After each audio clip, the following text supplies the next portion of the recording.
The broadcast is now starting. All attendees are in listen-only mode. Good morning to everyone on the webinar and welcome to the POPSIC University Roadshow. My name is Priya and I am the iChemie rep for Malaysia. Before we begin, I'd like to remind everyone that as a norm, everyone online will be muted to avoid any interferences. If at any time you are experiencing difficulties in hearing the webinar, please check first your internet connection. If you're still unable to hear, please raise your hand and I will check from our side. Should you have any questions pertaining to the webinar, please write them in the questions box and it will be addressed during the panel discussion. Without further delay, let me hand over to Dr. Vignesh. All right, thank you, Priya. So good morning, everyone. I'm Dr. Vignesh from Heriot-Watt University, Malaysia. I'm an assistant professor in chemical engineering over there. But in iChemie, I wear a different hat. I am an EXCO member in iChemie POPSIC, as well as the University Roadshow Director. So I'd like to take this opportunity to welcome each and every one of you for today's Roadshow event. All right, it is the third of 3 virtual roadshows that we organized for 2020. The first was organized with Curtin University in Sarawak, together with Swinburne and as well as UMS. And then the second one just finished last month, which was with UTP as well as UMP. All right. So today, this will be the third, and of course, it's the final roadshow of 2020. And I'd like to take this opportunity to acknowledge the support from the student chapters and the chemical engineering societies, as well as the lecturers in charge at this respective university, starting with University Putra Malaysia, UPM, as well as University Technology Malaysia, UTM, and also SEGi University as well. So we welcome you with open arms as well. So hope you enjoyed today's event. We have a very nice list of presentations and of course very engaging presenters as well. So without any further delay, I'd like to introduce our first speaker for today. Our first speaker is Mr. I.R. Kwa Kiet Siang, and he is a fellow of iChemie, and he's also the founding member of iChemie POPSIC.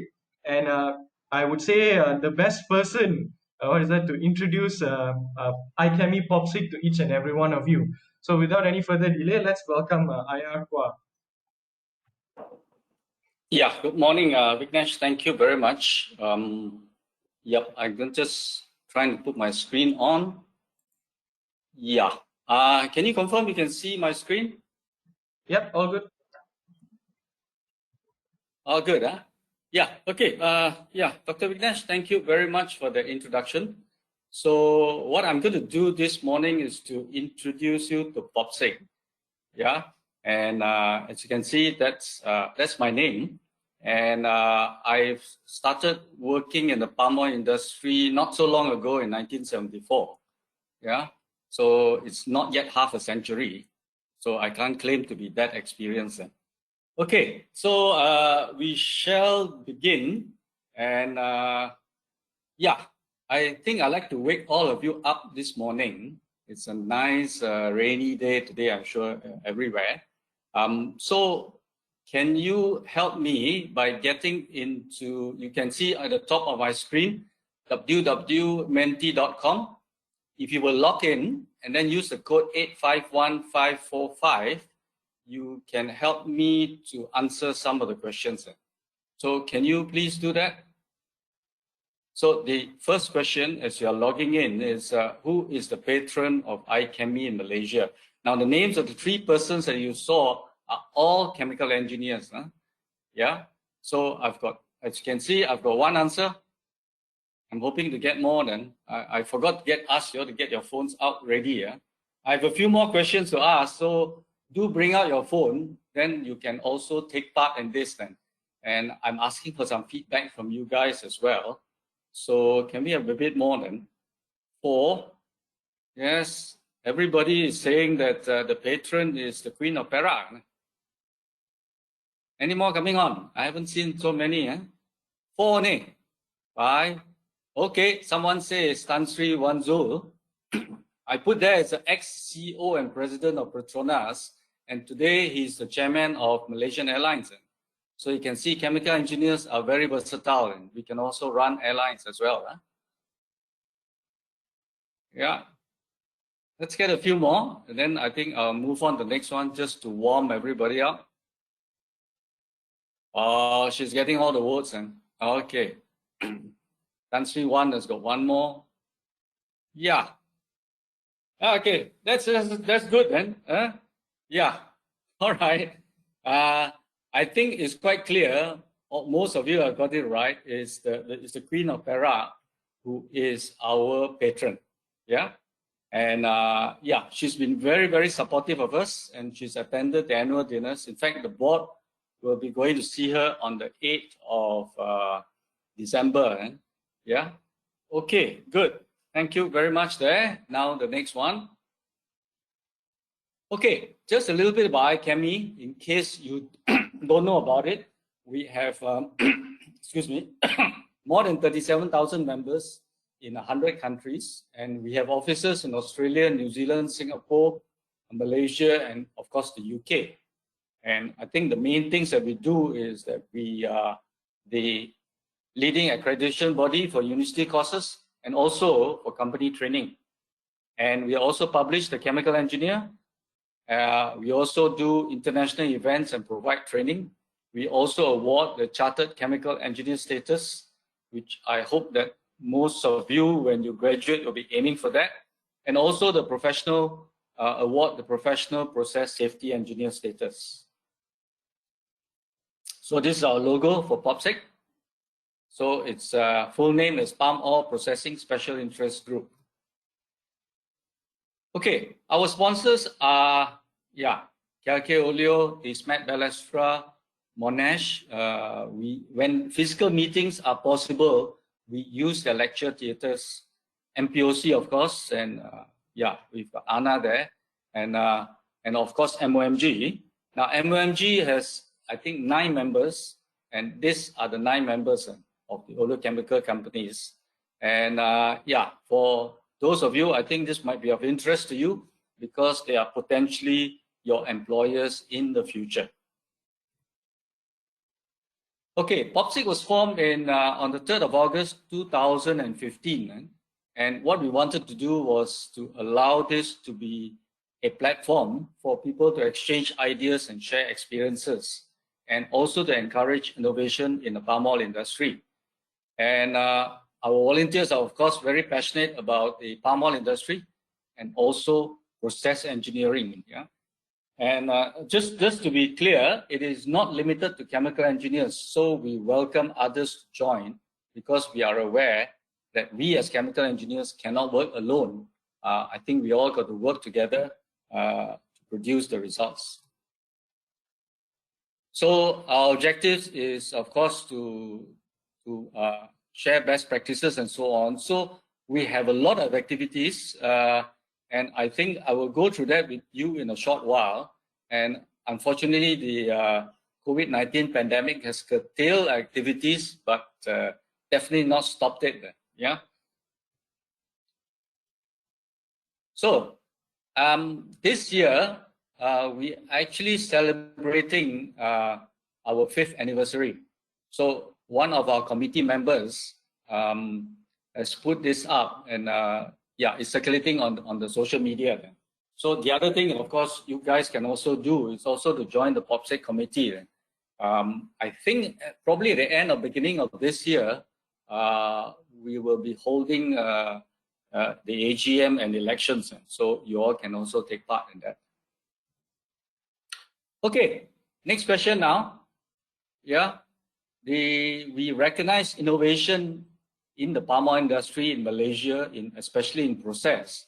So can you help me and answer when you think the first palm oil industry award was presented? Yep, I've got 1 answer, 2, 3, 5. Oh. Okay, got 1 for 2017.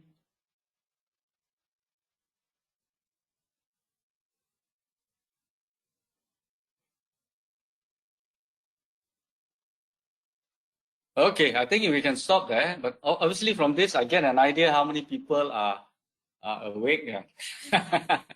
Okay, the majority there is correct. It is actually in 2015.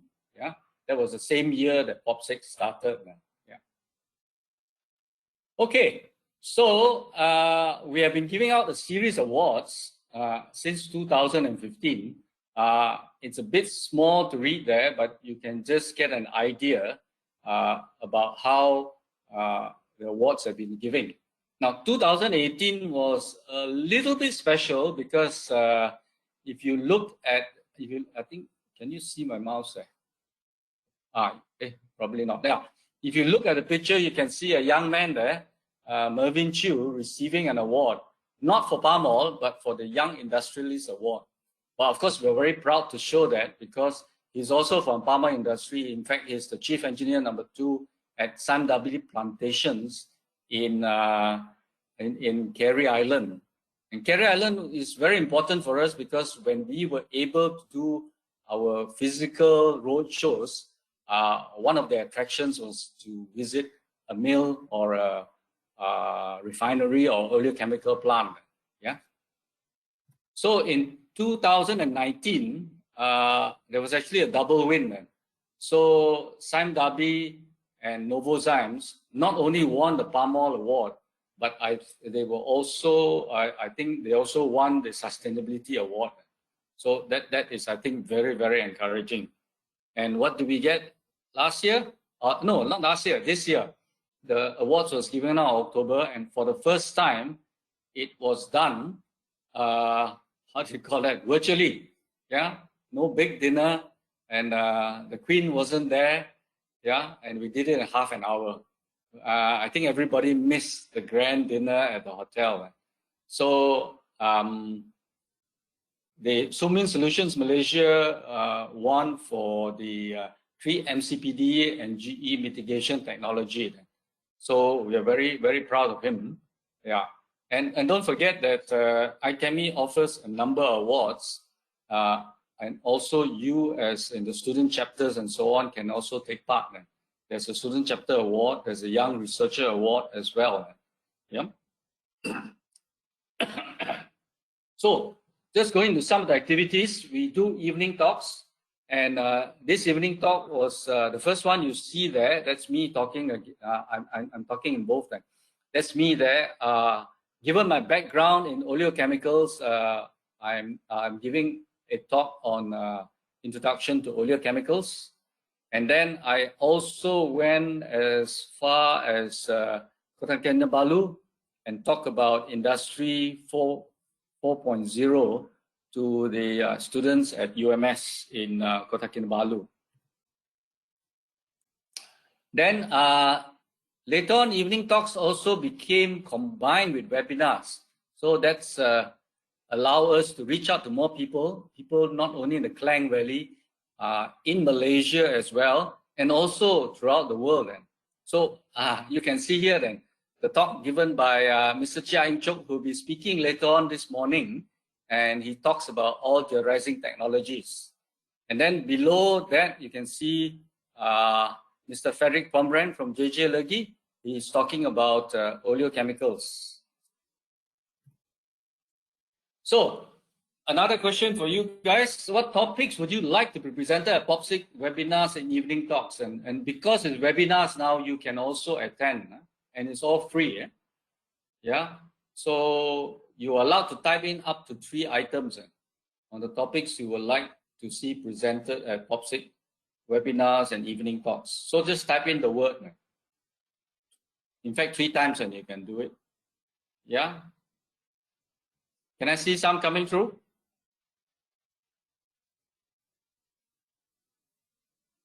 Hello?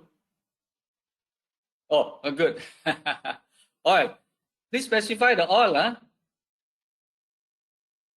Yeah, there's edible oil. There's also fuel oil. Internship. Okay. Career prospects and jobs. Yeah. Yeah. Okay. Job field. Palm oil industry. Yeah. Okay. It's good, and I keep it on for a few more seconds because it will give us some feedback about what are the things that concern you a bit. And I think looking at some of the things you would like presented, I'm quite happy to tell you that later on as we go through this virtual roadshow, some of these questions that you put up there will in fact be answered for you then. So it's very good then. We see that I think we are also on the right track as well then. Okay, thank you very much. Let's go on to the next slide.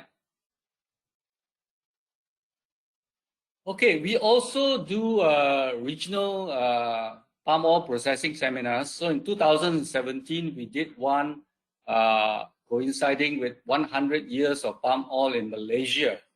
And we asked the question then, can we continue to be a technology leader? And of course, one of the things is we do depend on you guys to help us remain to be the technology leader in processing our golden crop. In 2018, we went down to Pasir Gudang, yeah, where there are in fact a lot of palm oil industries over there, and we held the second seminar there, and we call it the value addition in the downstream palm oil sector. So besides this, we also go out to other people, other organizations, and so on. So if just so clockwise, we met up with Yang Muhammad Teresa Kok, who was then the Minister of Primary Industries. And then, yeah, I actually appeared on BFM radio to talk about sustainability of palm oil. Yeah. And we are also on the review committee of Malaysian Sustainable Palm Oil Review. Yeah. And then, yeah, we also work with MOSTA. MOSTA is the Malaysian Oil Scientists Technologies Association. We also work with the Palm Oil Refiners Association of Malaysia and also the MPOCC, then, which is the one that's running the MSPO. So we also collaborate, as you can see, just I think now 2 months already, we had a webinar where we work with MOSTA. So besides myself, Engineer Sham is also a fellow of IChemE. Mervyn, you already know him, man. Yeah, so he's one of our younger speakers.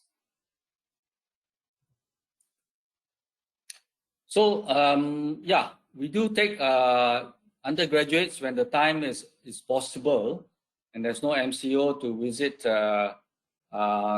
factories, and I think this is one of the things that I think students really appreciate a lot. Okay, we also publish quarterly newsletter.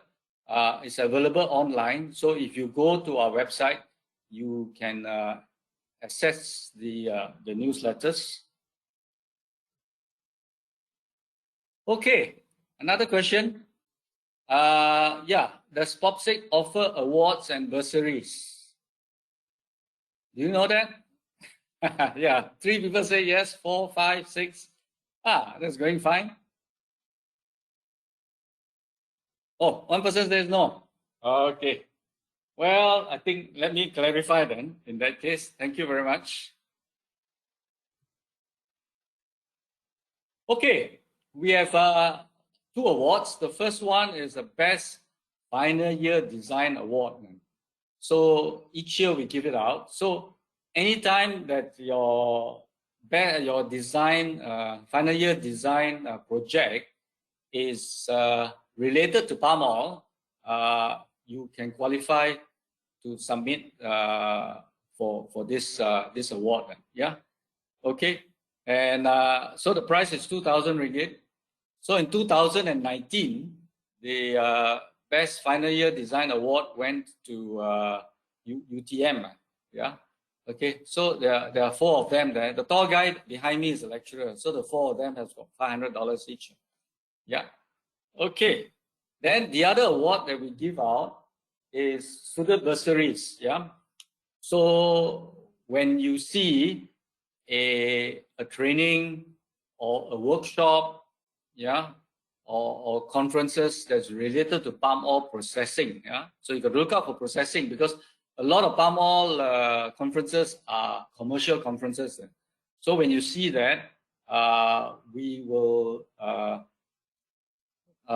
subsidize you to attend such a conference, and each bursary is worth up to 1,000 ringgit. So this year, just before the pandemic, Quick Pin from Monash attended the Mostar Industry Forum on the mitigation of 3 MCPD, E and GE. So of course he's very proud to be posing. Yeah, that's Quick here, posing with Tan Sri Augustine Ong and also with Professor Chandan, his lecturer from Monash. Yeah, so the roadshow, we actually started in 2019. I think the first one was in August, and we planned it for 2 years. So we know that there are 24 universities with offering chemical engineering, and what we wanted to do was to offer an understanding of palm oil to undergraduates and also to lecturers in the universities, and then to tell them about what opportunities there are in the palm oil industry. So the Ministry of Primary Industries is involved, and also industry employers. So the very first roadshow was in Utah, and the guys there were very, very innovative. They came out with this poster, which actually in a little bit, in a sense, frightened Dr. Roslan of MPOC. Because he had to start defending the orangutans. Yeah, Anna, I think you don't have to do that today. So it's very, very interesting, and how creative the students can be then. So I only show you this one, which is our first stop, because every stop, the students actually produce a very, very different poster. So which is, I think, very interesting and shows how innovative you guys can be. So the important thing is the field visits. I think this one is always the bus is full. So the first one here is at Sandabi Plantations in Carey Island. I think this one is also still another group in Sandabi Plantations. This one I think is, I'm now mixing up, and there's one that went to Oleon and one went to Jomalina. Yeah, I can't recognize all that. I think, yeah, they did go to a few then. We haven't shown all here. Yeah. Okay, so we ended up, our first physical roadshow was at Harold White University, which was on the 4th of March. And after that, the pandemic came in, and we had to stop for a while and recoup then. But thanks to Dr. Vignesh and his team, we managed to now complete it with the roadshow then. So I think we have more or less, we will finish with today's roadshow, which is virtual. I think it would be something like about, I think at least half of the 24. Yeah. So I think we have done quite a good job and reached out to majority of universities in Malaysia. So yeah, this is a very basic question then, because Industry 4.0 is very, very important then. Yeah. I don't know why the 17 come up there. Just ignore that. So when did Industry 1.0 start then?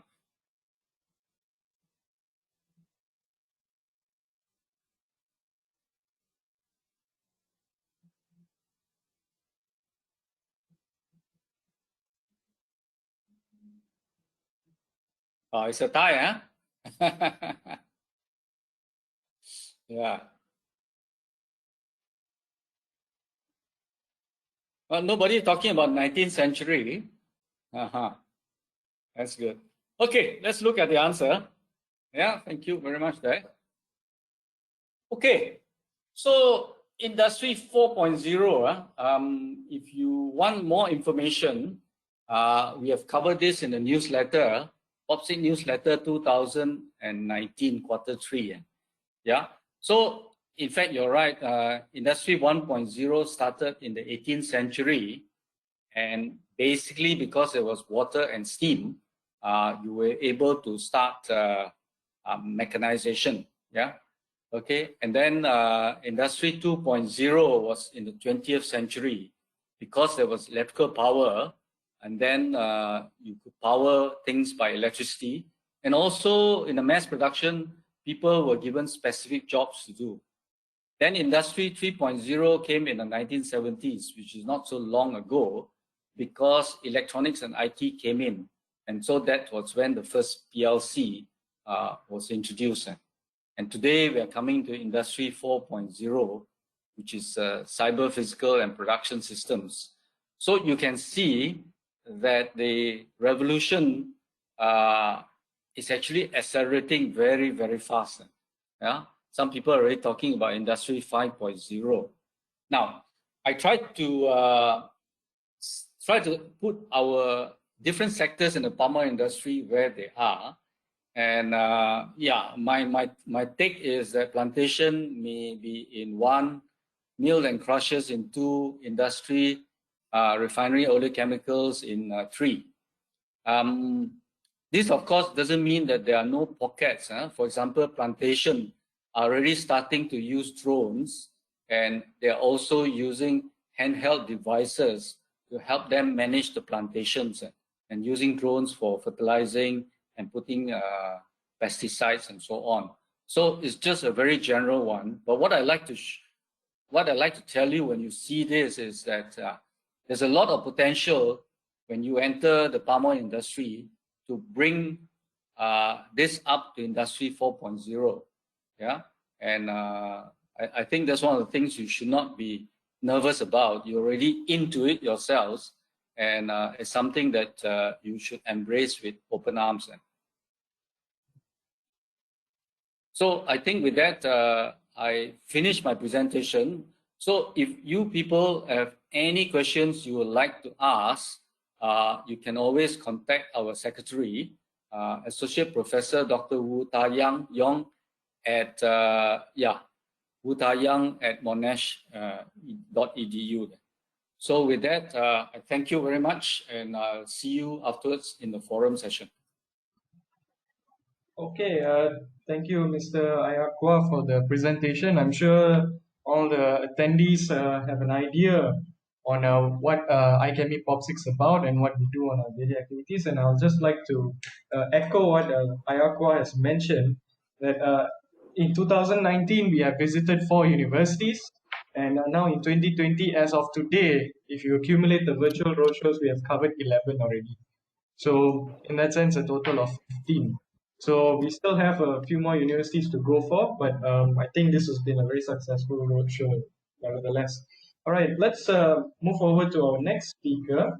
I'd like to introduce Miss Anna, who's online right now. She is an environment executive at the Science and Environmental Division at the Malaysian Palm Oil Council, MPOC.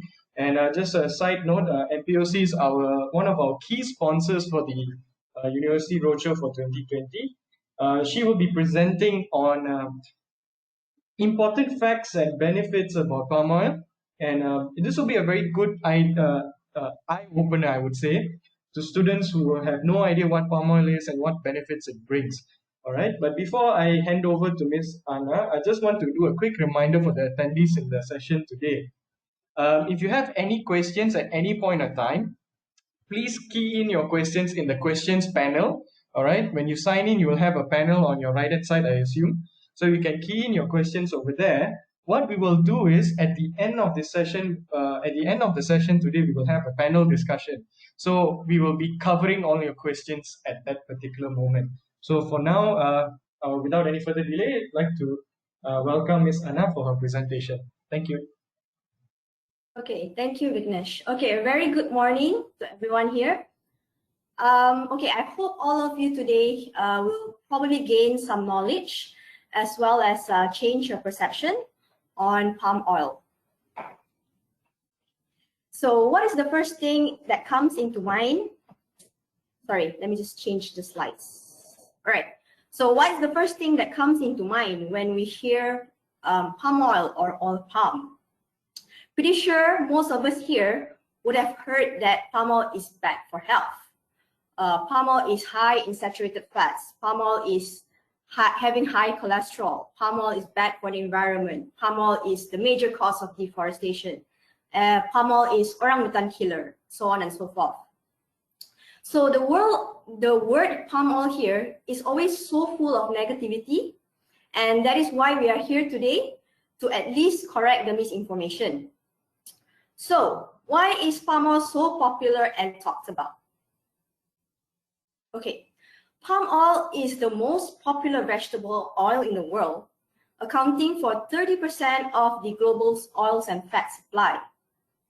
It is also the most efficient and productive vegetable oil, which means that palm oil occupies the smallest area, yet producing the most volume of oil per hectare of land.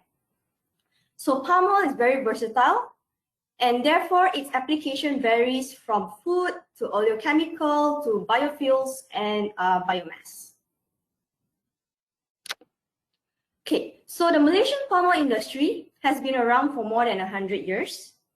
The oil palm tree was first introduced as an ornamental plant in 1875. However, it's only in 1917 that commercial planting was introduced by a Frenchman called Henry Fauquier. Since then, the industry has grown in leaps and bounds. We have now a planted area of about 5.9 million hectares, which is about 18% of our total land area, while maintaining more than 50% of forest cover. So the palm oil industry is a very heavily regulated industry under the jurisdiction of the Ministry of Plantation Industries and Commodities. So under MPIC, key agencies include MPOB, which is the licensing and also the research body. And we have the Malaysian Palm Oil Certification Council, MPOCC. They are the custodians of our sustainable palm oil. And then we also have MPOC, which I'm from. We are the promotion body. Okay, so let's go back to basics.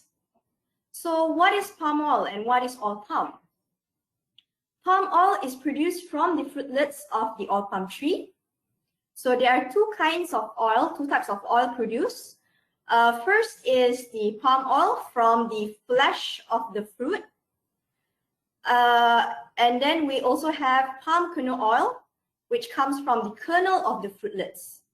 So these two types of oil have different chemical composition, therefore are widely used as ingredients in many food and also non-food products. So one of the unique features of palm oil is that it has a balanced fatty acid content, which means that it has a balanced unsaturated and saturated fats, which makes it a very good frying oil due to its high stability, and also it can withstand high temperature. As a comparison, soft oils like olive oil, sunflower and canola, which has a very high polyunsaturated fatty acids, are easily oxidized and therefore are not recommended for deep frying. So other advantages of palm oil over other cooking oils is that, one, they are less oil absorption. They produce less sticky residues on your walls and also your utensils. And last but not least, this is the most desirable characteristics. It has a very long shelf life. Palm oil also contains many phytonutrients, and it's known for having a very high concentration of tocotrienols and carotenoids. So do you know that palm oil is a main source of natural vitamin E? There are two kinds of vitamin E here. which are tocopherol and tocotrienols. Tocotrienol here is the more potent form of vitamin E. The kind of vitamin E that you will find in our pharmacy is actually the ones that are supplied with tocopherols. Palm oil is one of the richest source of tocotrienols, as mentioned earlier. Tocotrienols from palm oil are extracted in a concentrated form, and it's now available as dietary supplements. So what are the health benefits of vitamin E tocotrienols? Its health benefits include it having powerful antioxidant properties, stroke prevention and also protection. It also protects against osteoporosis, as well as potential anti-cancer and anti-inflammatory properties. There are many more upcoming studies, either both animal as well as human studies, documenting the potential of palm tocotrienols. So as mentioned earlier, palm oil is not only rich in tocotrienols, but they are also rich in provitamin A carotenoids. So red palm oil is produced using a special method that retains the provitamin A carotenoids, therefore giving the oil its red color. This kind of oil is suitable for salad dressing, as well as your very light stir frying. So red palm oil contains as much as 15 times more retinol compared to carrots, and 3,750 times more retinol compared to orange juice. So when you say carrots are good for your eyes, so what does this diagram tell you about red palm oil? So there have been many case studies documenting red palm oil as a proven treatment for vitamin A deficiency, particularly in children. So there are many case studies, particularly in third world countries, where vitamin A is being fed, being fortified. I mean, you have the beta-carotene fortified biscuits, and these are being distributed among school children. And these actually have a very positive impact on their eyes, particularly. So, besides cooking oil and red palm oil, these are some of the major food applications of palm oil. You have bakery fats, such as margarine, and then you have the solid frying medium called vanaspati. It is also as an ingredient in your ice cream as a dairy fat substitute, and then also cocoa butter substitute. Other food uses including santan sawit, infant formula, cheese analog, emulsifier, as well as animal fat replacer.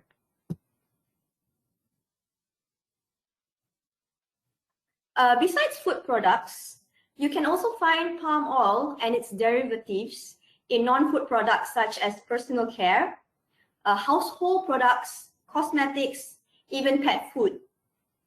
So if you find terms like palmitic acid, sodium laurate sulfate, palm stearine, glycerol, these are just numerous derivatives derived from palm oil. So here this diagram is to show you that palm oil is very versatile, that it can be further fractionated and further refined into various derivatives. So this is a very wonderful diagram here, which shows you the multiple products that comes from palm oil and also palm kernel oil. So one of the most common misconceptions that you might hear about palm oil is that it contains high saturated fat, and therefore it's bad for the heart. Or also you might hear something like palm oil is high in cholesterol. Well, actually palm oil as a plant, so it does not have any cholesterol. That's one. Until today, there are more than 180 nutritional human studies evaluating palm oil conducted by leading research institutions around the world. So they concluded that palm oil does not increase the total blood cholesterol or the bad LDL cholesterol levels. In fact, palm olein has similar effects on blood cholesterol profiles as olive oil. So in other words, palm olein is as good as olive oil. So another common misconception is that palm oil is bad for the environment and therefore we should boycott palm oil. Is that the case? Here is the reality. The reality is that oil palm plantations only occupy 0.4% of the world agricultural area, yet produces more than 30% of global oils and fat supply. So on the other hand, the major cause of deforestation in the world right now is livestock. It occupies as much as 5 times more land of Australia. So if we boycott palm oil, all the other crops that would replace palm oil would require a huge amount of land to produce the same amount of oil. So this is where actually palm oil has the advantage. This report here by the IUCN, which is the Global Authority on the Status of Natural World, has definitely opened up more conversations on this matter and to some extent change the mindset of many consumers. So instead of boycotting palm oil, we should then switch and support sustainable palm oil. So as a result of the scrutiny that palm oil gets, it is also the first ever crop to be certified sustainable. So currently there are few various certification schemes that certifies palm oil. So you have the RSPO here, Roundtable on Sustainable Palm Oil, ISCC, as well as our very own Malaysian Certified Sustainable Palm Oil, MSPO, which is the national standard. What this means is that every drop of oil that is produced in Malaysia is certified sustainable. So what is sustainable palm oil all about? So sustainable palm oil is based on good agricultural, social, and environmental practices. So these include a commitment to transparency on environmental, social, and legal issues. For example, here, your workers' rights, zero burning practices, planting on peat, as well as no deforestation. The Malaysian palm oil industry is not just all about business and making money. We are also committed to protecting our wildlife and biodiversity.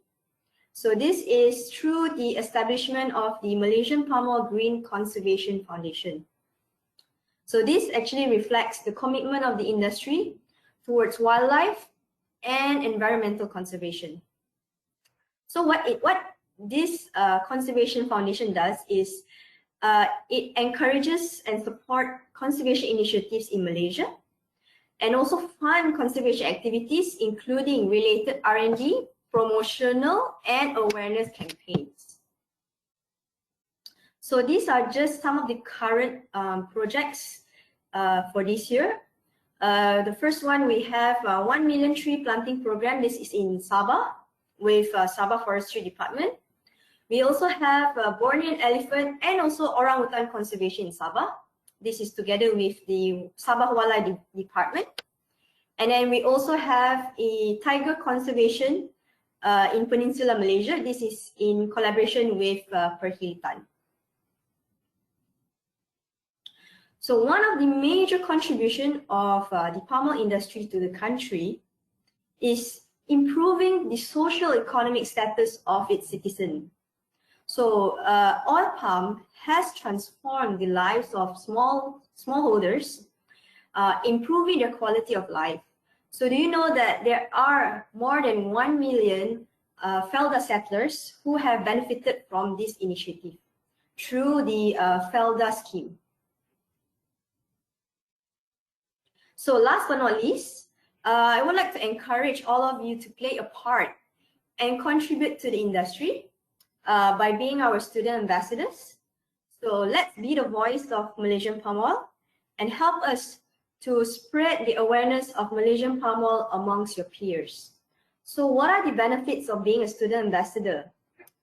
You will definitely gain exposure to the Malaysian palm oil industry. You will also gain some exposure on the career prospects, acquiring soft skills. Last but not least, be the voice of your generation. Okay, thank you very much for listening. If you have anything, you can probably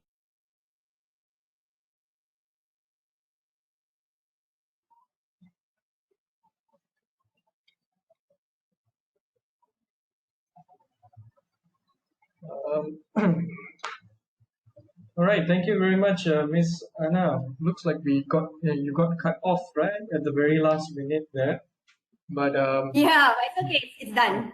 Okay.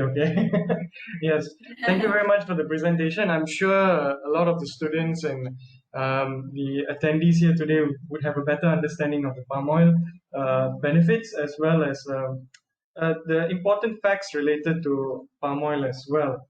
All right, so without any further delay, let me introduce the next speaker. So the next speaker is Mr. Chia In Chok.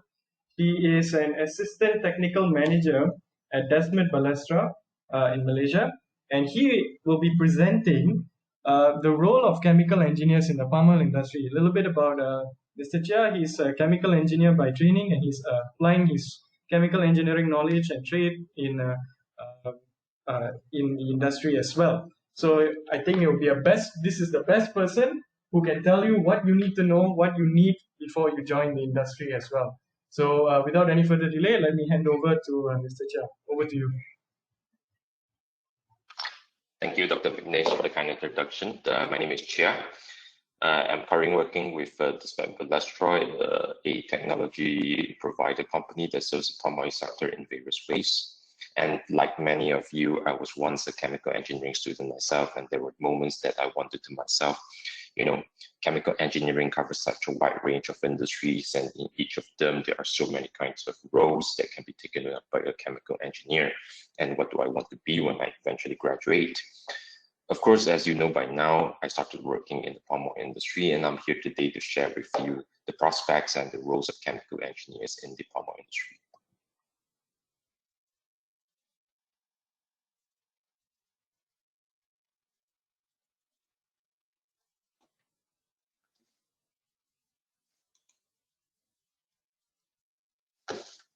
Right, so in this presentation, I'll talk about the palm oil industry in general, how you can apply the knowledge you have learned, as well as the challenges that's lying ahead in this industry. So first, the palm oil industry. Palm oil is one of many vegetable oils that are in the market today, others being soya, rapeseed, etc. You might be familiar with palm oil today as a major source of food oils, and so the demand is dependent on the ever-growing world population. You can see from the chart that as the population grows over time, so with the demand for vegetable oil, and the industry will have to constantly grow to meet the supply. Palm oil today contributes to about 30% of the vegetable oil market. The oil palm tree grows in the equator regions, where Indonesia and Malaysia are responsible for producing 86% of the world's palm oil, while India, China, and the EU are the largest importers of palm oil. In 2017, we saw the centennial celebration of commercial oil palm plantation, and today Malaysia, as the second largest producer and exporter of palm oil, covers 10% of global oils and fats production, with 18% of our land mass and 600,000 workforce directly employed in this industry alone. Our geographical advantage is not the only reason that we are trying to promote palm oil. As the population grows, land scarcity will soon become an issue, and palm is today the most efficient crop, with over 4 times when compared to other types of food crops. Palm can be planted all year round. So a little bit background on palm oil processing. I think a lot of this has been already covered by Ms. Anna, so I'll just quickly run through. So everything starts from the plantation where the fresh fruit bunch or the FFB is harvested. The chain of palm oil processing can be divided to upstream, midstream, and downstream. In the upstream, the palm fruit goes through the palm oil mill where the crude palm oil is extracted from the mesocarp, and the kernel crushing plant where the palm kernel oil is extracted from the kernel. In the palm oil mill, the FFB goes through sterilization, thrashing, digestion and pressing, clarification, and centrifugation to obtain the crude palm oil. Then goes to the midstream, where the crude oils are refined to remove unwanted contaminants. Refining can be either going through a physical or chemical refining route, the top side being the physical route and the bottom being the chemical. The physical route is today the more common refining route, where the crude oil is first degummed and bleached to remove phosphorus and other trace metals, and followed by deodorizing to remove free fatty acids or FFA and other odorous materials. Chemical refining, on the other hand, uses alkaline upfront to neutralize the FFA in the beginning. The product from the refining section is then the refined, bleached, and deodorized palm oil.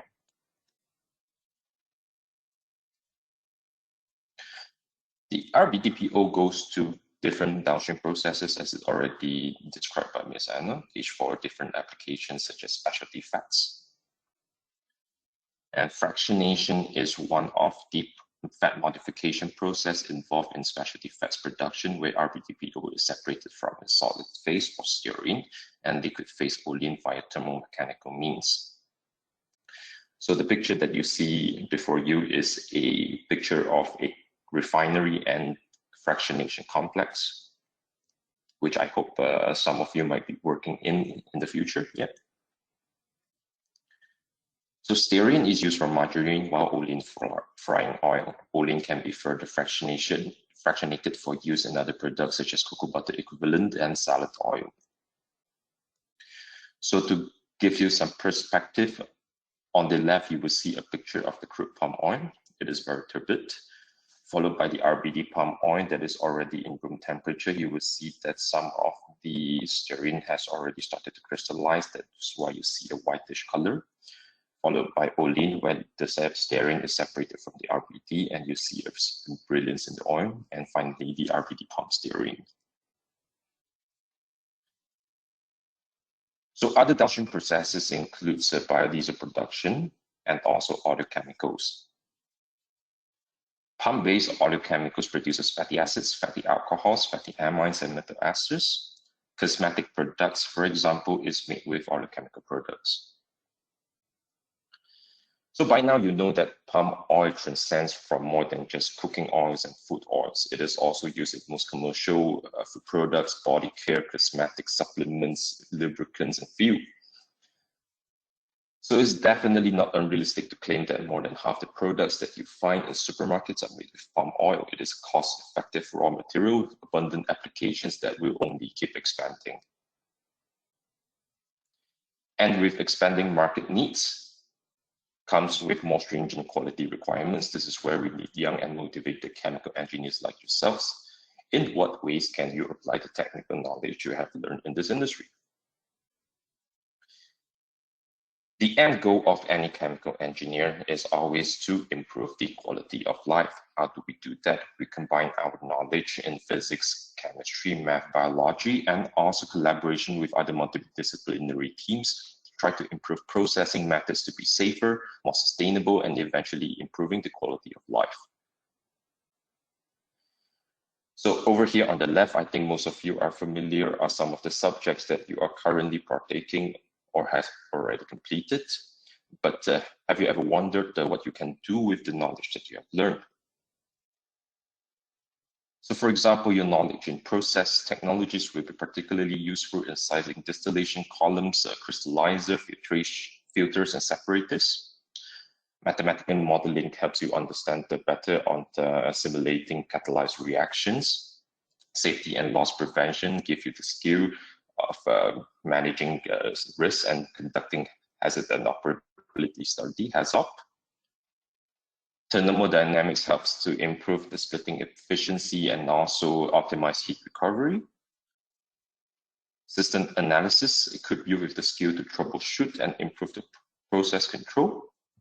Chemistry helps you to understand the underlying reactions such as hydrolysis, esterification, trans-esterification. And if you're an economics guy, it helps you with cost optimization and how to bottleneck the plant. And finally, sustainability and environmental helps you to identify potential ways that can become a resource either as a byproduct or as a form of energy savings. So there are so many roles in the power industry that can be taken by a chemical engineer, apart from the engineering design and plant operation.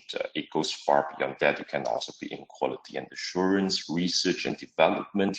Continuous improvement is also very, very important. And finally, technical sales and marketing.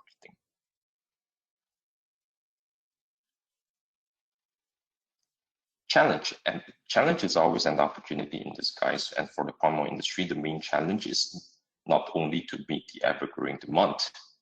Take oil quality, for example. Oil quality has had the standards and requirements getting more and more stringent by the year. With the advancement of analytical detection methods, more and more unwanted contaminants are being identified, and various groups such as the European Food Safety Authority, EFSA, are setting even higher standards of oil quality. A chemical engineer is also responsible in improving plant efficiency from an economic standpoint, but at the same time not forgetting sustainability and environmental considerations. So here I want to show you an example of a flow sheet from this cholesterol for the deodorizing system. So a chemical engineer is not only responsible to design each and every one of the unit operations you see here, be it pumps, heat exchangers, stripping columns, scrubbers, but at the same time, having to constantly innovate and think about future improvements. Human civilization is always about progressing forward, and this is of no exception. Take the telephony, for example. We have come a long way to the smartphone era we are in today, and it will not stop here. You are only limited by your imagination.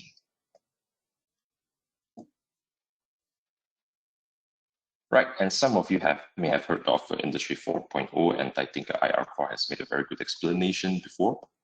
So what it is a automated control and data processing system that utilize technology to not automatically control, but also compute cognitively to troubleshoot and identify areas for improvements, very much alike with how smart devices let us know how much screen time we have, an average number of steps taken in a day, and calories burned. But what is important and what we must not forget is that it is always us humans who are deciding how the programming works and how the system works and to what end. And this is where we need chemical engineers to come in to contribute to inputs that can be used by today's technological means.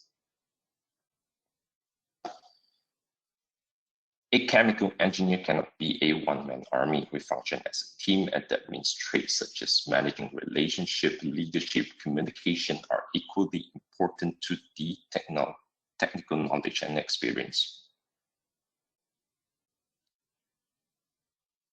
So in summary, what is it that the palm oil processing industry is looking for in chemical engineers?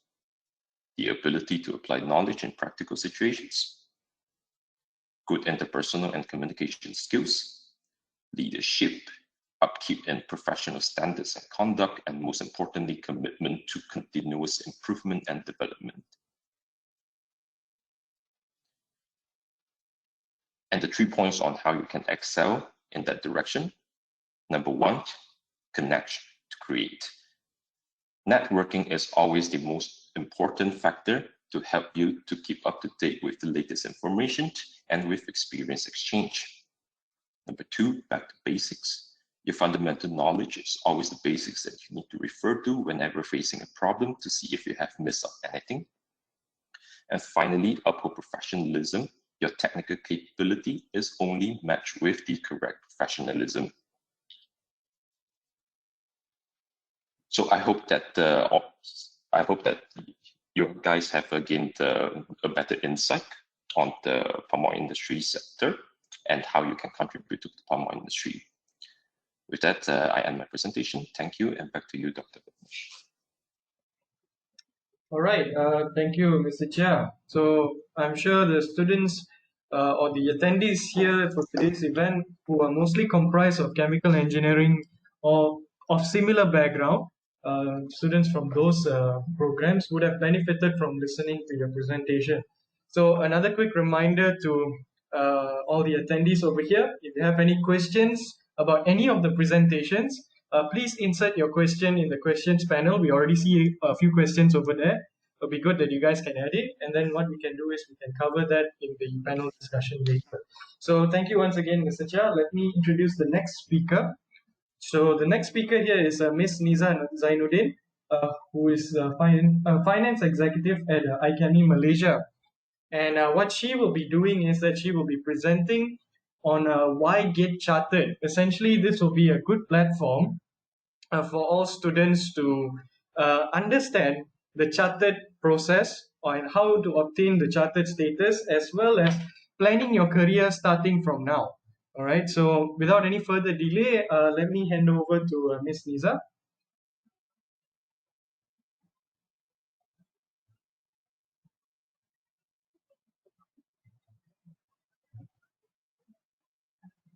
Hello, good morning, everyone. Okay, before I start, I would like to thank to the proxy organizer for give this talk to Ethini for present for the get chartered. Why get chartered? Okay, let me share screen.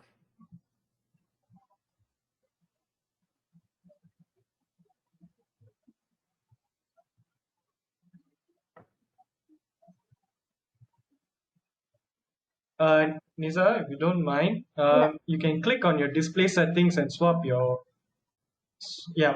presenter view. Yeah. All right. It looks Okay. good. Thank you. Thank you. Thank you. All right. Okay. Before I start, let me introduce. Thank you for the training. My name is Zainuddin. Actually, I kind of did the training, and I joined the team about almost 10 years ago. So we start. Okay. So this is an overview of the contents of this presentation. These are the reason why you need to become members of iChemie, but I will go into more details in the coming slides. Okay, about iChemie. iChemie is not for profit. It's a member-led professional body and Learned Society for Chemical, Biochemical, and Process Engineers. Okay, so we also have organizations that exist to promote an academic discipline, professions, or a group of related disciplines. Here to look after the interests of everyone engaged with the chemical engineering professions. Okay. What is accreditation? Okay, for the students, this question you always think about your courses, right? Okay, your degree may be accredited by iChemie. So for you to check whether your courses is accredited or not, you can go to the link given below. It's www.engc.org.uk/ACAD, or you can go to www.getchartered.org/check.espx. Okay, so these individual courses are assessed on request from universities globally. If you as a student not sure about your courses accreditation, like I said, you can go and check. Okay, accreditation actually is a process between iChemie and university. Sorry. University to develop and monitor course content to ensure it's relevant for your future development, okay, future career. It's an independent assessor from academia and industry will do the process, and accredited courses helps provide graduates with a pathway towards chartered status. So in the future, if you like to become a chartered, so you have also determine whether your courses, your degree, current degree is accredited or not accredited. Okay, like today we have UTM, we have UPM, and we also have SEGi, right? So you can check through the website that given below. So I think Mr. Kwa has touched about these facts just now. Currently, actually, we have actually more than 57 members in over 100 countries. International Committee of Members Group and SIGs. I will touch more details later. We accredited about 254 university programs in 14 countries. This data is as of 2016, plus credit training scheme globally. And the only body to award chartered chemical engineer and professional process safety engineer. Okay, so if you go to any bodies, you can, but only ICAMI have the privilege to award you as a chartered chemical engineer.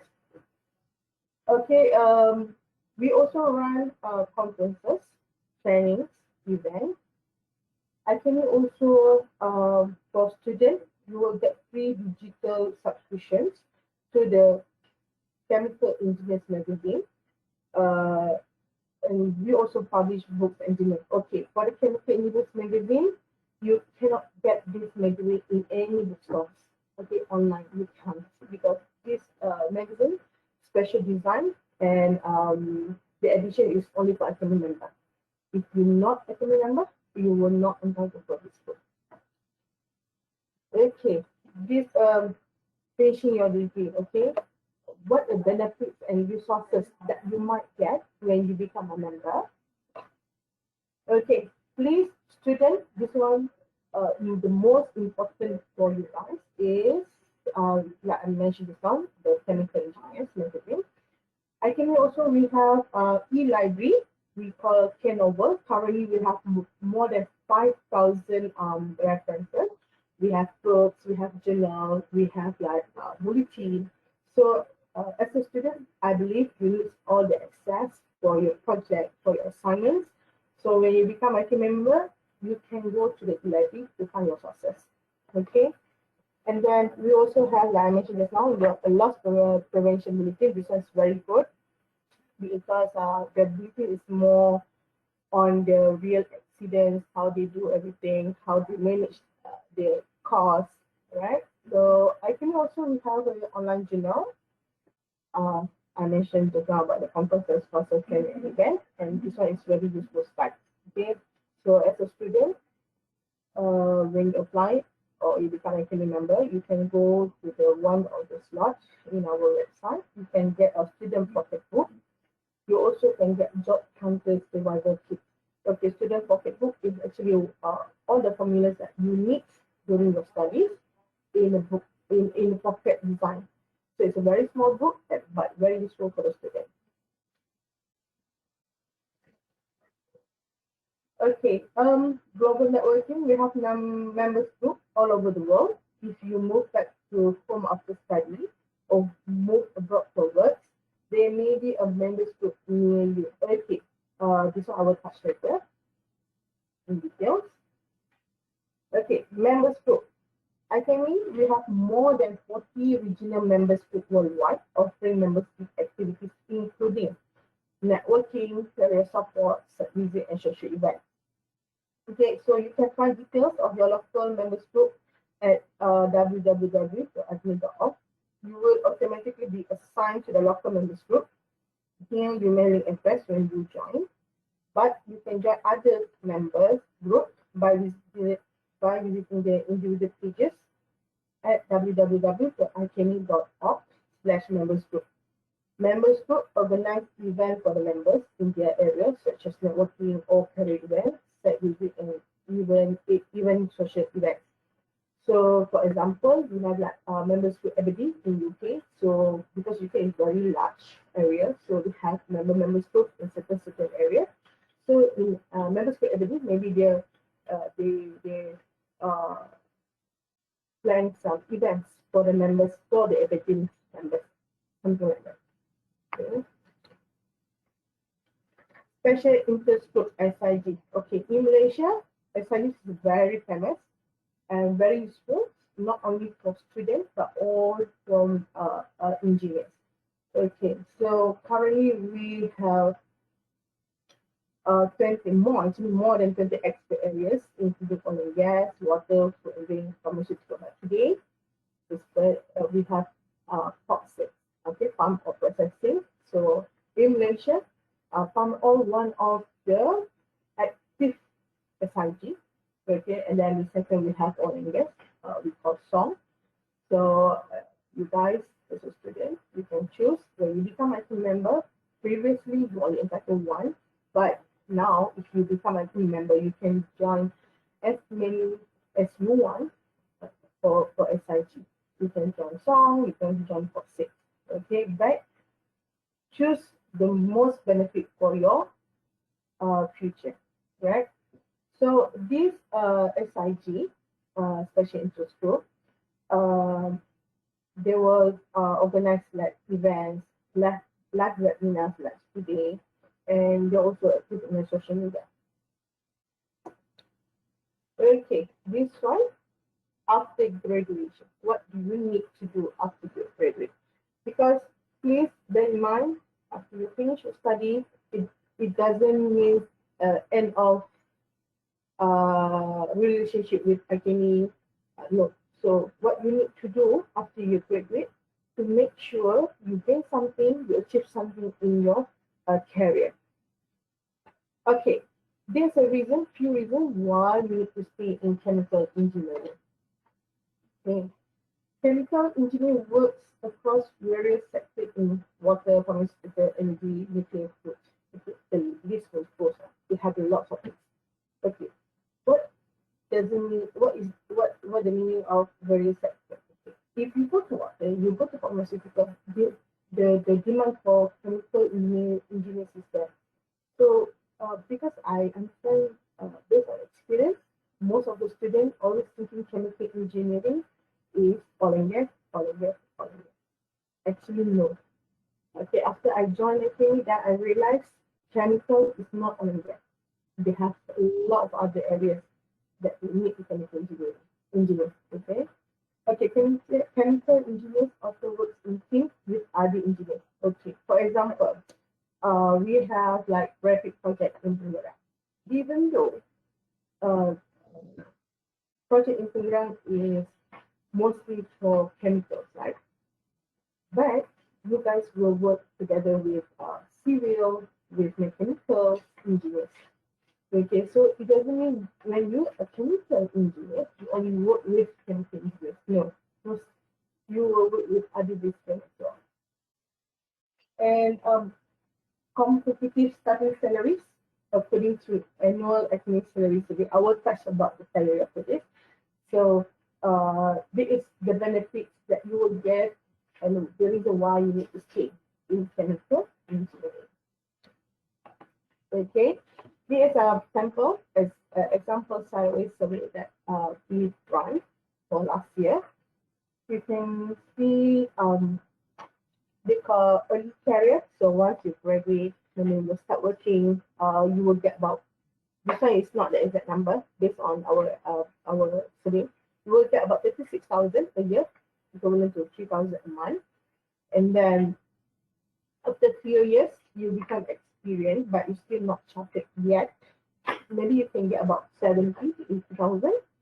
However, when you plan for your career path and you plan to get chartered with academy, probably to get 220,000 a year is there. Okay, this one based on the survey that we run. So most of the chartered chemical engineers will get about 220,000 salaries, annual salary. So start from now, even you guys still students, please plan what you want in your future. If you want to be normal engineers, you can be a normal engineer. But if you want to be somebody and you want to be recognized based on experience and your qualification, you have to plan something for your better future. Okay, job hunting and placement. Okay, job hunting, normally for job vacancy, most of the company will advertise the job vacancy in the chemical engineers magazine. So not only hard copy magazine, they also advertise in the website together. And job hunting, you also can get the information from a regional members group. Okay, so how do you know maybe some company looking for their vacancy? During the events, you have to be out your networking, right? So find out your networking, find out your mentor. So from this networking, you might get the information about the vacancy.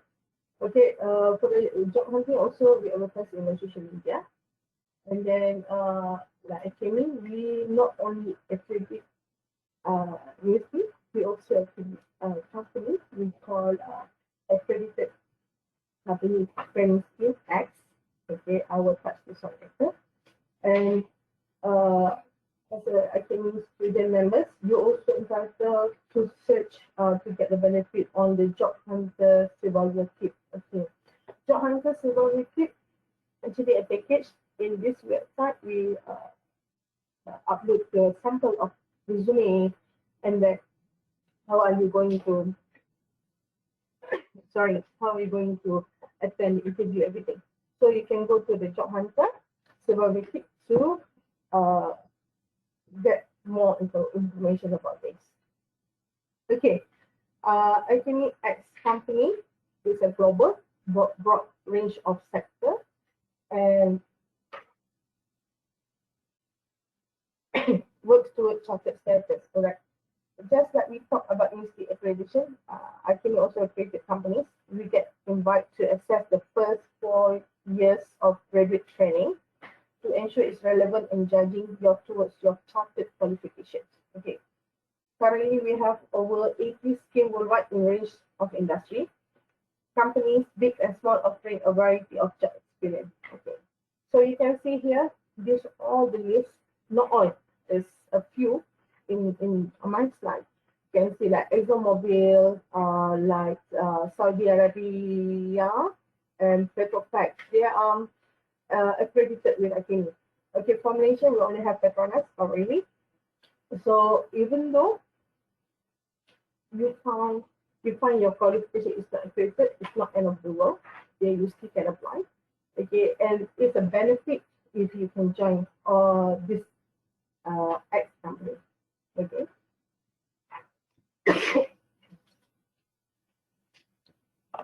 Okay, this is career support.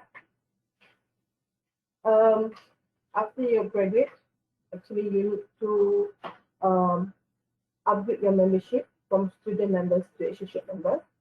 Okay, after you elected as associate member, you can use the designation A and Academy next after joining. Okay, this one you can see Mr. Kwa, right? Contact name, and at the end is CN as Academy. Okay, even though Mr. Kwa doesn't introduce himself as a chartered member of Academy or fellow of Academy, people can recognize him because the title that he include after his name. They say Academy is fellow. So people recognize IASA as a fellow of Academy. Right. So as an associate members, definitely can use it. And Academy, people recognize you as an Academy member. Okay, associate member of Academy. Okay, career support, you can get mentors, you can find your own mentors during the networking sessions, the events, the conferences. Okay, my career path and for career support, registration like I mentioned, we only the body license to award chartered chemical engineer status. We can also award professional registrations such as IN, CN, and professional process safety engineer, all of which help prove your professionalism and expertise to employer and colleague. Academy membership grade. Okay, so you can see we have like 7 categories, but we have a left and right. Okay, in my right, my left, I think you're right. The student members, we have technician members, we have associate members, chartered members. Okay, so if you join today as a student members, when you graduate, you have to upgrade to associate member. Okay, it's not a must, but like I mentioned, you have to plan for your career, for your future. So once you graduate, you need to upgrade your student members to associate membership.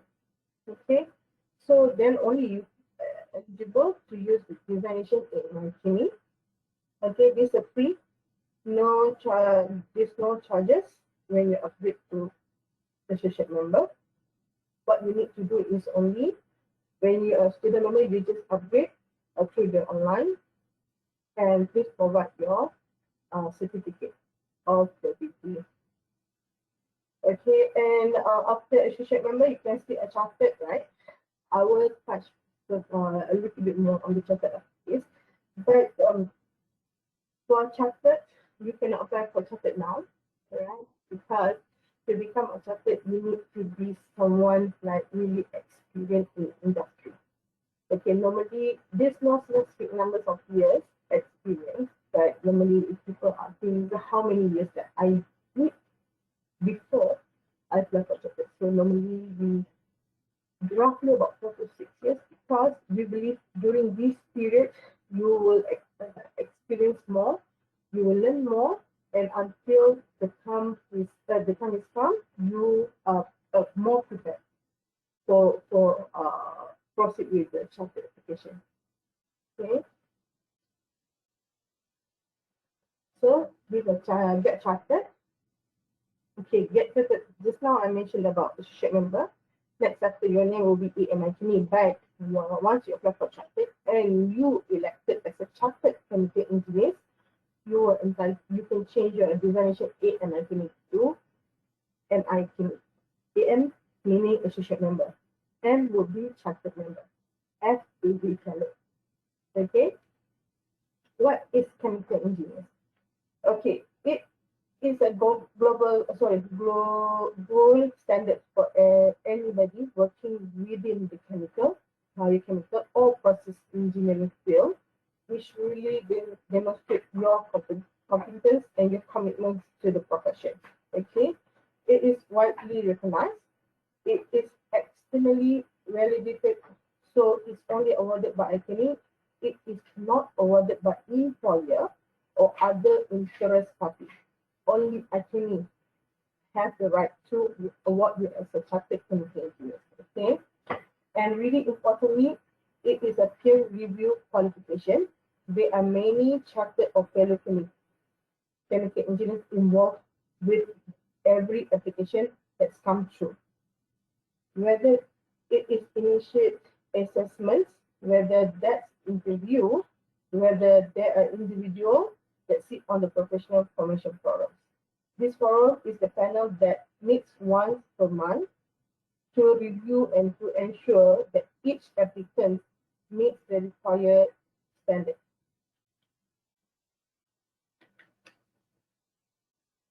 Once we become chartered, we can use this logo. Sorry. Okay, you can see the logo, chartered members, right? Once you become chartered, you can use this logo on your email signature, business card, LinkedIn page, whoever you would like to use it, so you can be instantly identified as someone that has chartered chemical engineering qualifications. Why get chartered? Okay, so we do some survey regularly in regards to the motivations behind becoming chartered. First and foremost reason comes out as career development and salary progress. Now, I must state here that we are not saying that when you become chartered, you get an automatic pay rise. But what we are saying is that becoming chartered can open up doors within your career. Okay? There are some industry and companies that may not allow you to sign off on design of work on specific projects or in a particular field without having the relevant qualifications. So in that case, it can open up doors for you within your career, and therefore that's come with salary progression. It is increasingly becoming more and more an employee expectations and a requirement from certain clients that individuals working on particular projects also hold a qualification. So once again, that strongly linked with the career development side. The final three are more individual, so really having that peer recognized for your achievements within your fields, whether that's is in industry or academia post graduation. You will also get to use post nominal after your name, that I mentioned just now, AMIKME. You can use instantly after you've been elected. There are more which I will describe in a moment. And also, it's professional pride and commitment that you can demonstrate that most university that you are still moving forward, learning and utilizing your knowledge and understanding within that professional environment. Chartered application requirements. Okay. In order to submit any applications to become chartered, you need to demonstrate for I think two areas. Okay, knowledge and understanding. You need to demonstrate an advanced depth of core chemicals engineering knowledge and its application, including a design element. Okay, the second one, professional experience. Show how you have applied your knowledge to technical situations, that you have responsibility for technical judgments, a commitment to good practice, and to continuing professional development. Okay, so you have to cover these both areas, then only you're eligible to submit your application. Okay, show your experience. Applicants need to prove sufficient breadth and depth of experience across these areas. We have like C, contents about, we call this a CAR, okay, for C is the contents. It covers 10 to 20% of reports. A, action, 70 to 80% of reports, and C is the results, 10% of the report. But the focus is how you solve problems and what's engineering skill and knowledge used, not the outcome itself. Okay, so you have to demonstrate how you tackle these issues. So make sure you talk in the first person and describe using examples from your personal experience. Competence Ms. and Niza? commitment. Sorry, yeah. Yes. Just a quick reminder, you have about 2 minutes left, yeah. Okay. So I think that one is only on the surface. If you guys really need to know more about Get Chartered, is a lot of information about Get Chartered. You can go to www.getchartered.org. But as I mentioned, you guys still a student, it's a long way to go. So what I suggest is get a lot of experience involved with IPME events, find the networking, find the mentor. So anything, you can get back to us. All right, let me see. Okay, if you're not a member today, you can join IPME today. It's an online form and it's one-off payment. And I mentioned previously, it's free upgrade to associate member when you graduate. Okay, so if you're already members, you can log into my academy. I believe the members are going to log in. And please update your contact details, your personal emails, your correct mailing address. This one is very important for academy. Okay, I think that's all. My presentation for today.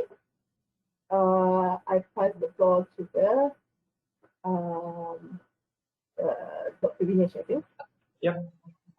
All right. Thank you very much, Ms. Niza, for that presentation. So, to all the attendees over here, I hope you have an overview on the process of why get chartered.